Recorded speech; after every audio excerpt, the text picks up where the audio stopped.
Agraria Argentina, filial Oncativo, el doctor Daniel Urcía, quien es directivo de FIFRA, la Federación de la Industria Regional Argentina, de la Industria Frigorífica Regional Argentina, también director ejecutivo de AFIC, la Asociación de Frigoríficos e Industriales de la Carne de Córdoba, y además de eso, por si algo faltara, integrante del Consejo del IPCBA. Yo siempre digo que mi consultor en AgroVerdad es el doctor Daniel Urcía cuando quiero hablar de perspectivas del precio de la hacienda y de la carne. De modo que lo estoy invitando a que justamente la convicción que yo tenga, usted se la transmita a la gente que hoy se ha reunido aquí en la Federación Agraria. Bueno, gracias Juan Carlos. Yo te invitaría a vos y a José Luis que vengan aquí también. Vamos a hacer algo más descontracturado. Si bien he traído algunos machetes para tener en claro si preguntan finito algún numerito. Pero bueno, un poco, primero agradecerte, José Luis, agradecer a la filial que se animan a invitarme. Hemos participado de algunas ediciones anteriores, yo creo que es muy importante, siempre lo digo, esto que hace la filial de aquí de Oncativo, de sostener esta jornada, que la sostiene la filial y la sostienen ustedes participando, y eso es realmente lo que le da fuerza a las gremiales. A mí me toca con el sector frigorífico, a veces es muy difícil juntar a la gente, y lo que hacen acá yo lo valoro y lo destaco porque sé que no es fácil. Todos le ponen su tiempo a la actividad gremial y a veces no siempre es con absoluto beneplácito, hay que renegar, hay que escuchar y tratar de poner en marcha todo lo que los distintos asociados transmiten. Bueno, vamos a entrar en el tema de un poco un análisis de dónde estamos parados. Yo un poco lo primero de disparador que intentaría hacer, vamos a tratar de llegar a fin de año, primer objetivo. Si llegamos a fin de año en la actividad, tanto sea el productor, tanto sea la industria, creo que después empieza a mejorar. Pero entre las políticas y el clima nos han puesto en un brete bastante complicado. En cuanto un poco a lo que viene, lo que ha sucedido, digamos, en el año inmediato pasado, en el 22, el año terminó siendo bueno en cuanto al volumen de faena, 13 millones y medio, en cuanto al volumen exportado, tuvimos tanto en valor como en toneladas por encima del año 21, 13 millones y medio de cabezas en bovino lo coloca dentro de los 10 años mejores de los últimos 30, y diría en los 8. Ya 13 millones es un buen número. Ahora, iba a decir una palabra para definir lo que ocurrió en cuanto a precios, pero vamos a decir que hubo un lío de precios. Arrancamos con precios internacionales muy altos el primer semestre del año pasado, tocando los techos, y terminamos el año tocando los pisos. Entonces, una fluctuación importante. Y en cuanto a los precios internos, prácticamente la hacienda no movió. Recién tuvo la recuperación de precios este año a partir de enero, con una recuperación de un 45%. La carne, el precio al consumidor, que sería el otro parámetro que es importante y que preocupa mucho al gobierno, desde el mes de junio hasta última semana de enero de este año le hicimos un favor tremendo al control de la inflación. Lástima que no lo aprovecharon. La carne no incidió. Yo recordaba en febrero, porque claro, ahora con el índice de febrero 6.6, el culpable fue la carne. En julio del año pasado fue 7.4, en agosto fue 7, y la carne no había jugado. Entonces el problema pasa por otro lado, todos lo sabemos, tiene que ver la macroeconomía nos influye a todos, y a la actividad de producción de carnes también nos influye, y tiene que ver con esto del futuro de la ganadería, y por eso empecé diciendo hay que llegar a fin de año. Y después de fin de año tomaremos decisiones de acuerdo a cuál sea el panorama que se presente. La actividad necesita previsibilidad, y previsibilidad implica seguridad jurídica, implica que si voy a tomar crédito no me cambien las reglas de juego, implica que deberíamos tener un tipo de cambio más o menos uniforme, ¿no? 7, 8, 15 tipos de cambio. Hoy yo miraba un poco el último dato que tenemos de Fax Carne, que lo hace una consultora uruguaya. Le doy crédito justamente porque es una consultora que no es del país. Y cuando veía los precios en dólares, nosotros tenemos el precio de la carcasa de la exportación para Unión Europea, el costo en Argentina, $4.56. Brasil el promedio 3.21. Esos $4.56 que tenemos, que son al dólar oficial menos el 9%, al productor no le sirven y al exportador tampoco, porque el exportador con ese dólar no es competitivo contra Brasil, que está $1.30 por abajo. Entonces, por eso defino, hay que sobrevivir, llegar a fin de año. Hoy por hoy, si bien se recuperó un poquito el precio del Hilton en Europa, el Hilton no es representativo en volumen de los negocios. En la composición de nuestras exportaciones hoy, incluso el año pasado subimos 10% y se lleva el 77% China. Los precios de China no recuperaron los precios del primer semestre, ni creo que los vayan a recuperar. Con lo cual, empiezan a jugar los condicionamientos internos que nosotros tenemos. Empieza a jugar la brecha de tipo de cambio, el tipo de cambio oficial, las retenciones, los cortes prohibidos. Hasta el 31 de diciembre rige el decreto que firmó Fernández el año pasado, que estableció que hay 7 cortes que no se pueden exportar. Cuando esos cortes no se pueden exportar, la integración del animal no es libre. Y si a eso le metemos el programa de precios justos ahora, obviamente la integración que tiene que hacer el exportador de los valores que cobra por la exportación a este tipo de cambio atrasado y caro respecto a los competidores, con una integración de precio justo, indudablemente la integración final no es buena, y por eso algunos me preguntaban hace un ratito qué pensaba yo que puede ocurrir con los precios en lo inmediato, y yo no veo que haya precios. Tuvimos esa recuperación que vimos, pero no veo que en lo inmediato, hablemos de acá al invierno, a terminar el invierno, principio de primavera, no veo que haya posibilidades de recuperación de precios. Por el lado del consumo interno sabemos que el poder adquisitivo de la gente está deteriorado. Se va a recomponer un poquito porque empiezan las paritarias. Novedad de hoy en el sector frigorífico, y fue la primera sentada en el Ministerio de Trabajo, pidieron un 60% por 6 meses. Cuando nos damos vuelta y miramos los números, pega y pega duro.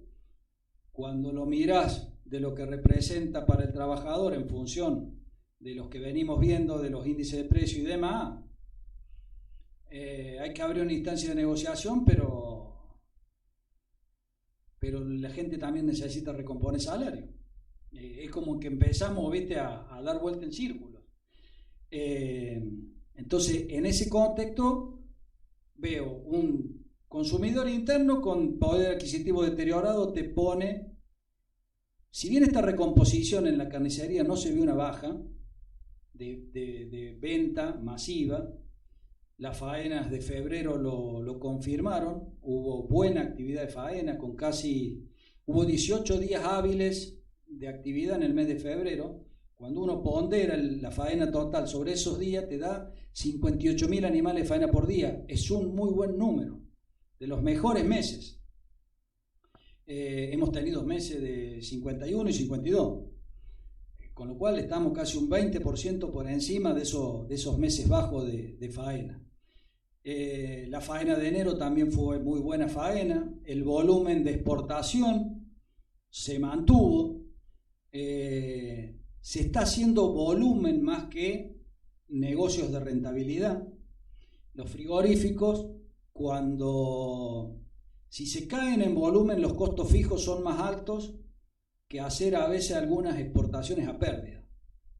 Porque, para tener referencia, yo le hablé de una recomposición salarial que se pidió el 60%. Eso te lleva a que hoy tenés que hacer un valor de que te cuesta cada empleado por mes, con cargas sociales, seguros y todo, promedio más o menos 400.000 pesos. En plantillas como la de Logro, que tenés casi 500 trabajadores, o Novara 200, es un número muy importante que empezás el mes con ese pasivo y lo tenés que recuperar con toda la actividad. El valor de los subproductos está bastante deteriorado. El cuero prácticamente no tiene valor. Nos pasó en el inicio de mandato de Fernández, había que pagar para que se lleven el cuero de los frigoríficos o había que pagar para la disposición final. En ese momento Fernández se animó, hizo un decreto, porque el cuero tiene un derecho de exportación con una fórmula que fueron muy inteligentes los del sector curtidor. La vincularon a una pieza de Chicago, que el cuero de Chicago tiene casi el doble de peso del cuero argentino, y al valor, con lo cual distorsiona todo. No se puede exportar el cuero crudo salado porque no es rentable. Macri, adelante nuestro, en una reunión de la mesa de las carnes que eran seguidas, ordenó que se elimine. Al mes siguiente preguntó, ¿y qué pasó? No, ministro, se miraron, no se pudo, no, pero ¿cómo? Si quedamos en eso. Y no se pudo hacer nada. Miren el nivel de lobby que tiene el sector. Cuando asume Fernández, logramos que hubiera 2 ventanitas de 60 días, se hicieron exportación, pero luego volvimos al sistema de protección. Bueno, ahora se está hablando, el cuero también perdió valor en el mundo, más allá del sistema de protección de Argentina. Los sintéticos y tal vez por la contaminación que produce el curtido del cuero, algunas compañías grandes de automóviles prefieren ir por el sintético, por el impacto ambiental que pueden tener o por algunos condicionamientos que puede haber por el uso de cuero animal. Entonces ha perdido utilización, perdió valor, y hoy, en su momento, para que tengan una dimensión, la venta del cuero de los frigoríficos casi alcanzaba para la masa salarial. Hoy no debe representar ni siquiera un cuarto de eso. La menudencia también ha perdido valor, siempre en verano decae un poco, afectó un poco la invasión, más que guerra, de Rusia a Ucrania, porque Rusia era un destino de menudencias. Y el cuero y el hueso también están bastante bajos, con lo cual en todo el país hoy el Matarife está pagando servicio de faena porque el subproducto no alcanza para pagar el costo de faena.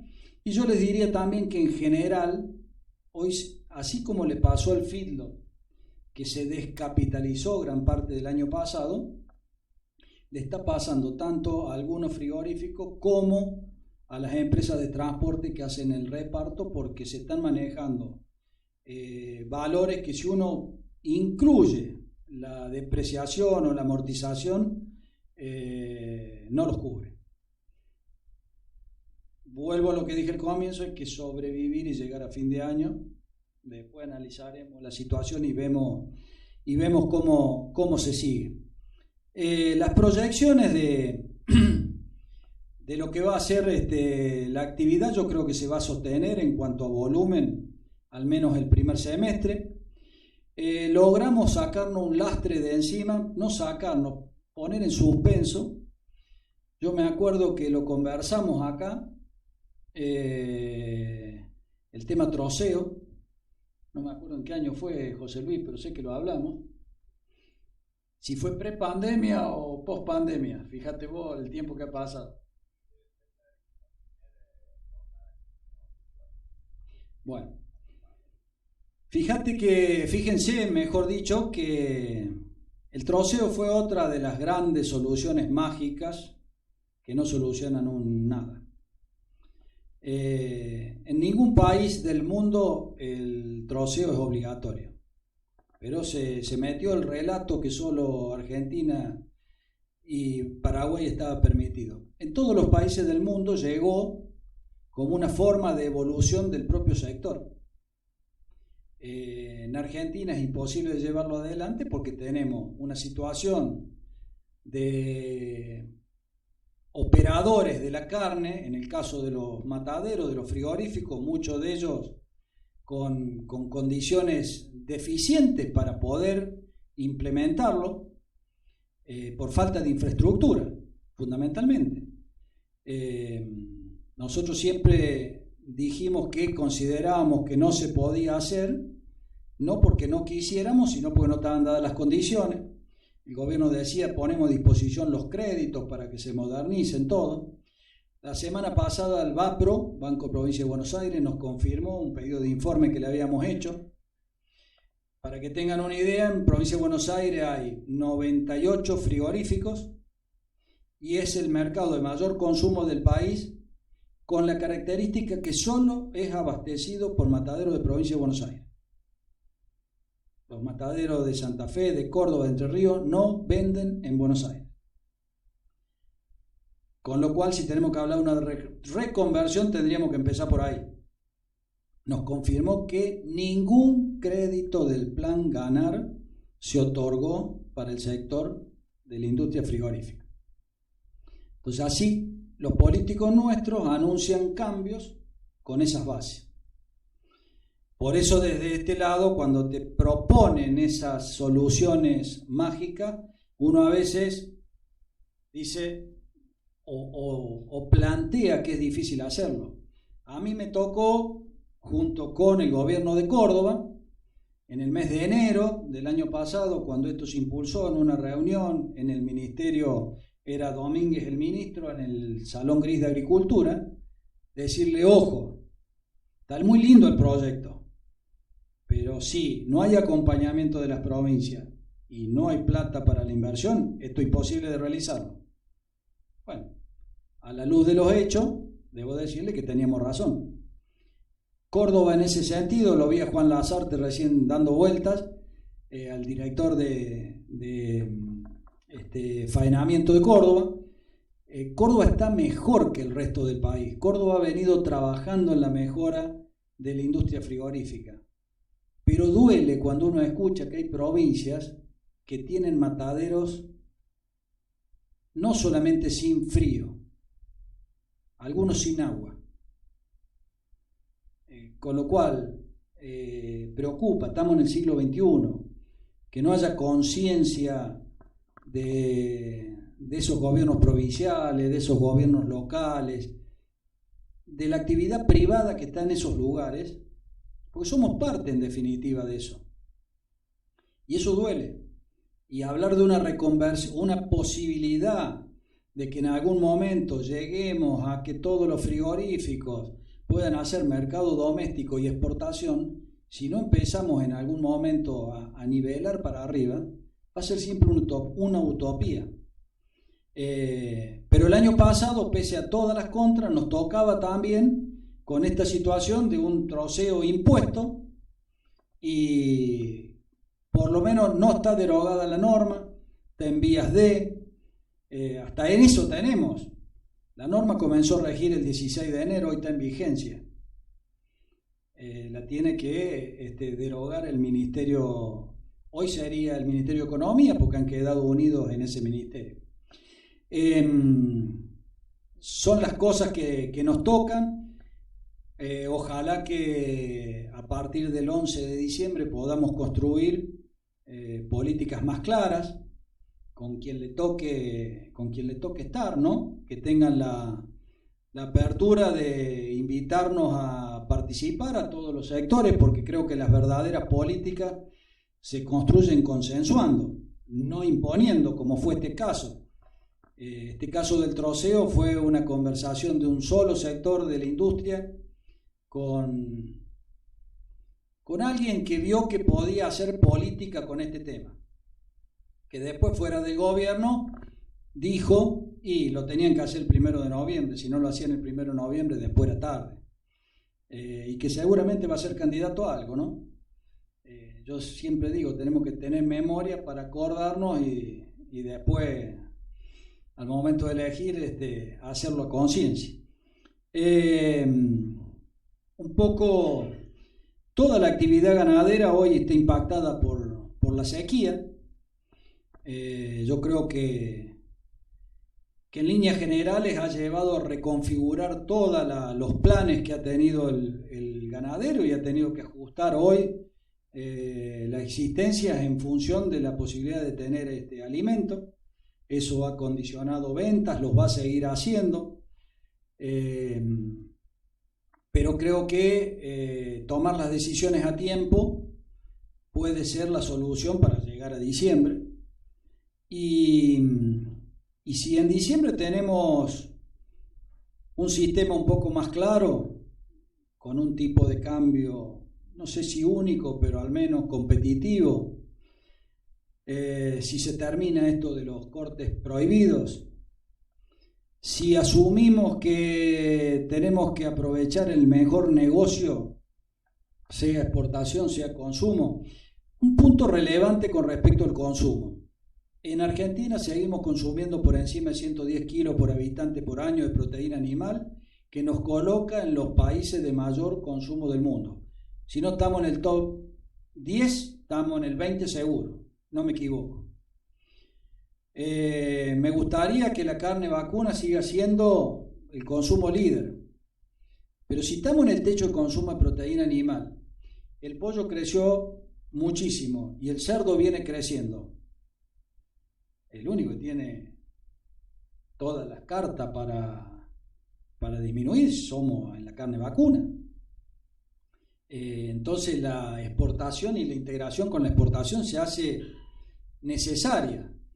Y esto lo planteo porque si se sinceran las variables, el mundo va a seguir necesitando proteína animal y va a pagar por esa proteína de calidad, donde en un país con la economía sincerada, saneada, con un tipo de cambio competitivo, los $10.000 que puede pagar un Estados Unidos, los 15.000 que puede pagar una Europa, con los 5.000 de China, van a hacer fuerza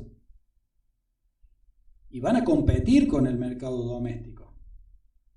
Y si se da esa competencia, la relación de hoy 82, 28, 83 o 70, 30 hipotéticamente, puede llegar a cambiar. Y lo que no hacemos, tal vez ese saneamiento que se puede llevar, lo va a hacer la economía. Porque ahí no tengo duda que ese mataderito que hoy no tiene frío, no tiene agua, no va a tener sobrevivencia. Porque se va a imponer que no puede existir. Van a crecer los frigoríficos medianos a grandes, no tengo duda. Porque convengamos una cosa, hay pocos países en el mundo que tienen posibilidades de crecer en producción ganadera. Argentina las tiene todas, pero bueno, somos nosotros los argentinos los que mismos le vamos poniendo los frenos. Si tuviéramos incentivos, si tuviéramos seguridad, yo no tengo duda que el stock que cayó en el 2010 a 48 millones, que todavía no llegó a los niveles previos a la liquidación, porque nos quedamos ahí en 55, sería aún mayor. Y creo que la eficiencia que se estuvo hablando en las expositores anteriores se podría lograr en muchos productores.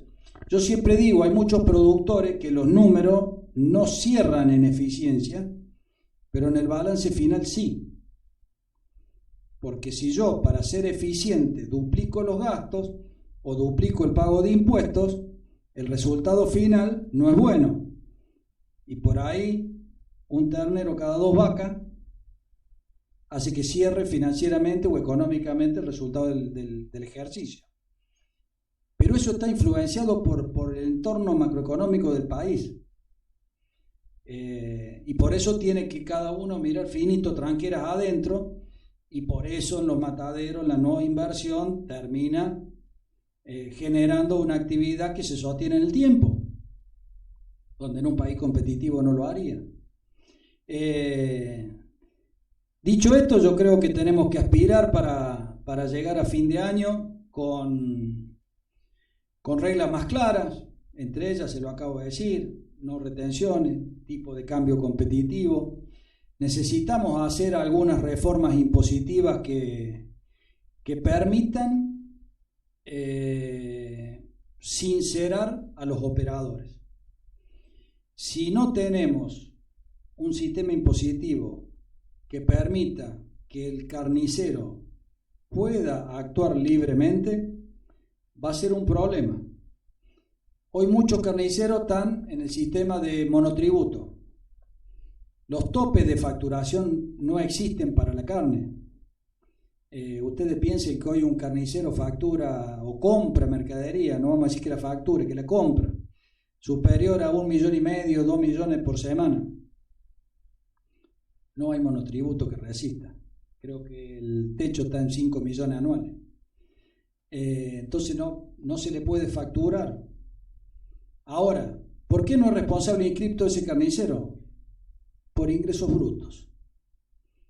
Porque AFIP comparte las bases de datos con las provincias. Porque el tema de IVA compra, IVA venta, se acomoda, le paga al contador, declaraciones juradas, digamos que no es un número significativo, pero 4,5, 5% sobre las ventas totales, sobre compras de 1,5 millones de pesos por semana, a fin de mes es más plata de la que al carnicero le queda para vivir él y su familia. Porque el carnicero tradicional, la carnicería tradicional no deja de ser un artesano, un especialista, un oficio, como el pintor, como el gasista, como todos los otros, pero trabaja con un bien caro que lo deja afuera del sistema. Y por otra parte también, si no cambiamos el sistema de evaluación de la hacienda, el productor también se ve jodido porque paga impuestos por un bien que no comercializó. Entonces, estamos en las dos puntas, complicado fiscalmente. En algún momento hay que solucionarla porque si no, que todo el sector funcione de manera transparente va a ser complicado.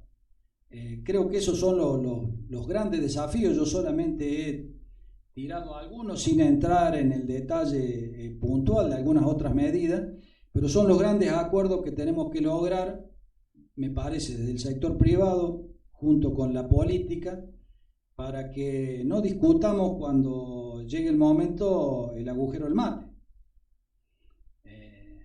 Yo creo que ya los tiempos nos los hemos consumido a todos y va a ser necesario que haya cambios inmediatos para generar esa confianza. En el sector externo yo creo que nos va a llevar 2 mandatos presidenciales recuperar confianza, porque uno lo escucha cuando anda por ahí y bueno, si tienen un cambio hay que ver si el cambio dura en el tiempo. Ya te están dando una señal. Ahora, a nivel interno creo que todos ya estamos curtidos. Creo que hay voluntad de seguir apostando porque se puede. Yo a veces cuando veo las inversiones que se hacen en gente que te diría que están salvados, quiere decir que hay esperanza de seguir apostando por el país. Creo que en el sector nuestro, como en muchos otros, hay mucho potencial. Yo hice una breve referencia al cerdo, una plaza importante acá en Oncativo.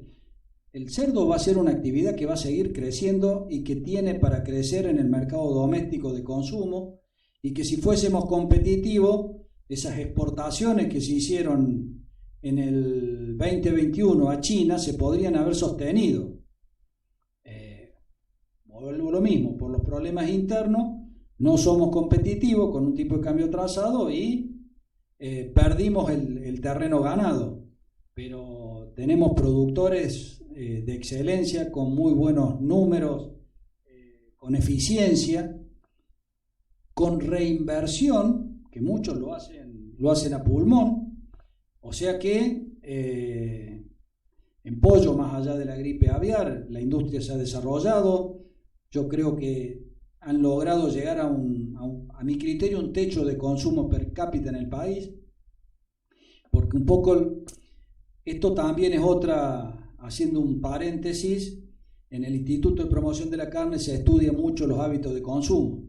Permanentemente se están haciendo encuestas a consumidores, focus group, análisis, y más allá de los precios, hay una tendencia de las sociedades modernas de la diversidad. Veganismo, vegetarianismo no me preocupan, son 5% en el mundo, 7% que tienen tendencias de alimentación que después vuelven, pero acá lo que sí estamos viendo es una tendencia a la diversidad, a incluir el pollo, a incluir el cerdo, y eso te baja un poco el consumo de la carne vacuna, y vamos encontrando estos valores que estamos viendo de 47, 48 kilos de pollo, 47, 48 de carne vacuna, llegando a los 20 de cerdo, incluyendo los chacinados, y el potencial lo va a tener el cerdo de seguir creciendo.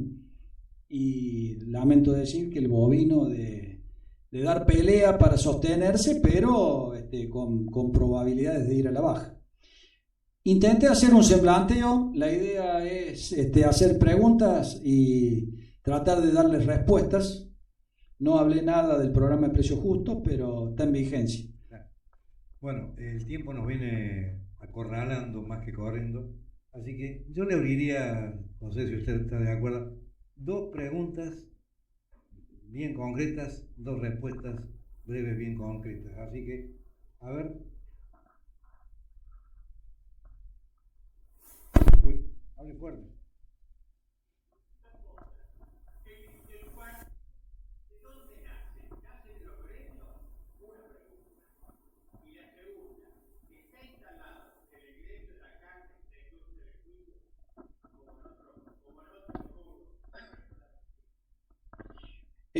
La verdad que muy buena la pregunta. Hay una realidad. Hombrear la media res a esta altura es una práctica que hay que erradicar. La media res, me han dicho gente grande de la industria de la carne, antes era habitual que en cada carnicería hubiera una camilla, lo que le llamaban. No se bajaba al hombro. Luego la práctica fue llevando y se generalizó la bajada al hombro. Eso hay que cambiarlo, eso daña la salud, no hay que discutirlo, hay que adecuar la modalidad para que el trabajador no haga esfuerzo. No es propiamente la solución el cuarteo, que ni siquiera lo que estaba era cuarteo, era troceo. Con lo cual, en una media res de 120 kilos, la pierna había que, a su vez, cortarla a la mitad. Y con respecto a la industria de juicio, hubo un periodo, yo diría, entre 2010 y 2014, de muchísimo juicio, cuando estaba de moda el juicio del RT, porque la gente entendía que no le hacía un daño a la empresa, porque pagaba el RT. Bueno, eso derivó en que hubiera muchos problemas, incluso hubo abogados y médicos detenidos en Córdoba, se había montado toda una parafernalia en pos de eso. Se ha controlado, hay siniestralidad laboral, es una actividad que por el frigorífico, por el contacto con la humedad, por la posición, trabajo repetitivo y todo genera un perjuicio, pero yo no diría que hoy esté desmadrado, está en los canales normales. Bien. ¿Una más? ¿Usted, José?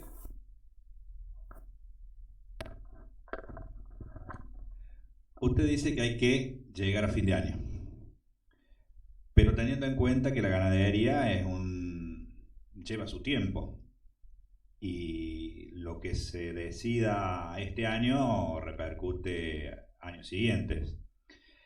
¿A dónde debería apuntar el productor? ¿A hacer un animal para mercado interno o para exportación? Me tiró la pregunta matadora. A ver, yo primero cada productor tiene que ver de acuerdo a su situación de establecimiento, dónde está parado. Yo te diría que hoy veo venir un ciclo corto, pero no por decisión propia, sino por imposición del entorno. Estábamos todos contentos porque el año pasado logramos un promedio faena de 232 kilos, habíamos subido de 2,25, 7 kilos, pero el negocio impuso la recría, digamos, los precios, los valores de la invernada, el costo del engorde, obligaba a hacer una recría pasto para ser competitivo. Pero si hoy no tenés pasto y tengo los terneros y me condiciona a hacer una terminación a corral, ¿a qué costo? No sé, porque lo del maíz va a ser todo un tema.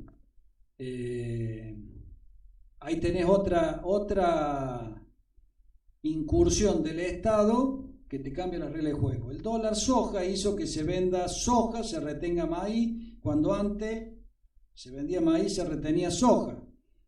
Por un lado te quita, por otro lado te da, porque hoy tenés seca, pero vas a tener recurso de maíz. Pero sé de muchos fildos hoy que están recibiendo maíz a precio fijar. Y roga que ese fildo sea sólido. Porque, a ver, estamos jugando con fuego. Si mañana se le ocurre hacer pone un dólar competitivo. Dólar competitivo, ¿qué lo quieren? 250, 280, 300, el número que les sirva. Automáticamente el maíz va a correr a la velocidad del dólar, cosa que la Hacienda no hace. En todos los ciclos que hemos visto de devaluación, el cereal recompone inmediatamente, la Hacienda entre 6 y 10 meses. Guarda el parche. Bueno, le estamos agradeciendo a Daniel Urcía todas estas reflexiones, de manera que solamente nos queda, José, como siempre, agradecerle la diferencia que él tiene de venir hasta un Cático, ¿sí?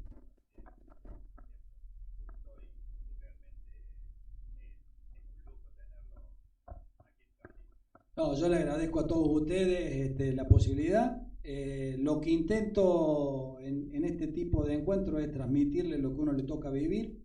A veces si digo algo que no gusta, puede ser con el objetivo de hacerlos pensar nada más. Ojalá que se lleven algo para tomar decisiones y que nos encuentre a todos acá el año que viene, porque logramos llegar a diciembre.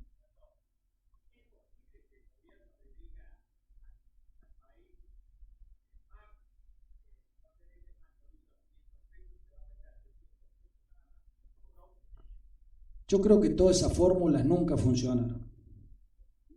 No te voy a decir que no, porque no dejan de sorprenderme, pero no creo que esa sea la solución. Y toda vez que te ponen un cepo, somos especialistas los argentinos en salirnos del cepo.